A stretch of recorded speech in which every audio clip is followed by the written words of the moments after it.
Hello everyone, welcome back to the Sins Combat Network, and UFC 295 has just happened and we have two new champions of the division. Tom Aspinall winning by a first round KO against Sergey Pavlovich. Got it spot on apart from I said the second round being close as I can get. And Alex Pereira KOing Jiri Prochazka in a sort of controversial stoppage. But, you know, we'll talk about it. But first, let's talk about the UFC heavyweight title scene. All I have to say about Tom Aspinall is wow, simply phenomenal. We have a new UFC interim heavyweight champion of the world, and he did it in 69 seconds on 2 weeks' notice.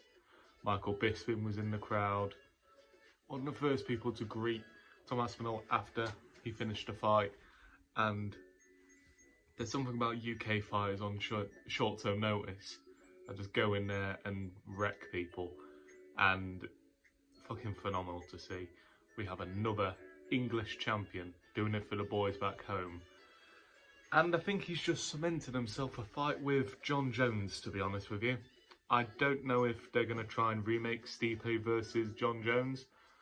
I don't personally see the need to. I think Stipe should just retire at this point. He's got nothing left to prove. He was in the crowd last night and he looked shook after that KO. So I just think they should just do John Jones versus Tom Aspinall. It's a bigger fight, it's a more exciting fight. And can Tom Aspinall be the guy to finally beat John Jones? I know he's already got a loss on his record, we all know it's bollocks. Can Tom Aspinall be the man to beat John Jones? My personal opinion right now is up in the air, I must be honest. Jones had a very good heavyweight debut, but he's never actually been hit by a heavyweight yet.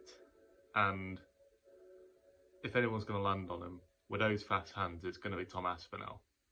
So he has a chance, but I can't really see a lot happening between John Jones and Stipe in a fight. Like, it's just gonna be a boring fight. It's gonna be a nothing fight. Nothing's gonna happen.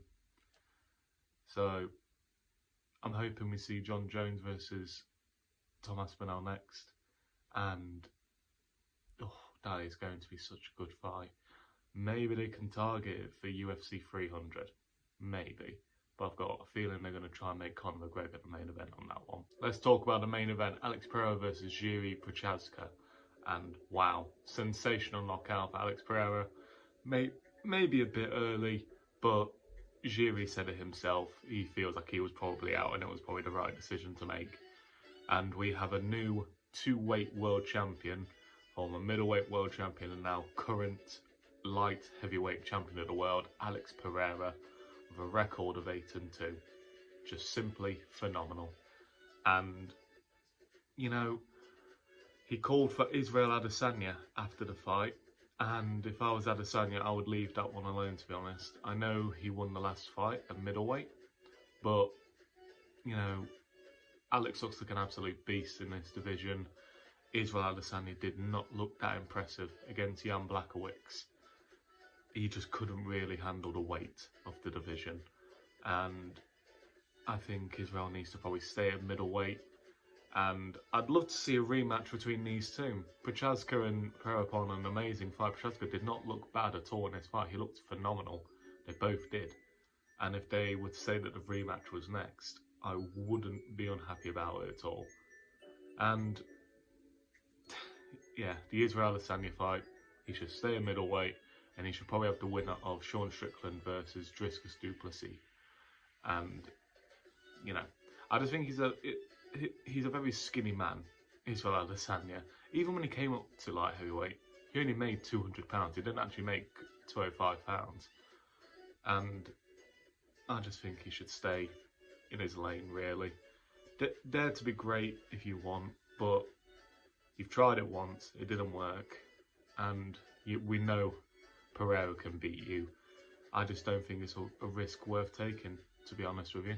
And there you have it. There's my review of UFC 295. Well, the two last fights in particular, because the star power, you know, it was a big event. but for those alone, and on 12 days notice, Tom Aspinall has a world title, and Alex Pereira is now a 2-weight world champion. It's a massive night in MMA's history. I want to thank you all very much for watching. Again, very sorry about my little 12-day bender of not being on. I'm back. I'm hoping to do daily content. And yeah, that's all I've got to say. Thank you all very much for watching. If you could please like, subscribe, share, and don't forget to hit that notification bell to make sure you never miss a video. Shout out to this song, Ixon. It's Paradise is what it's called. Amazing stuff. And I'll see you all in a bit.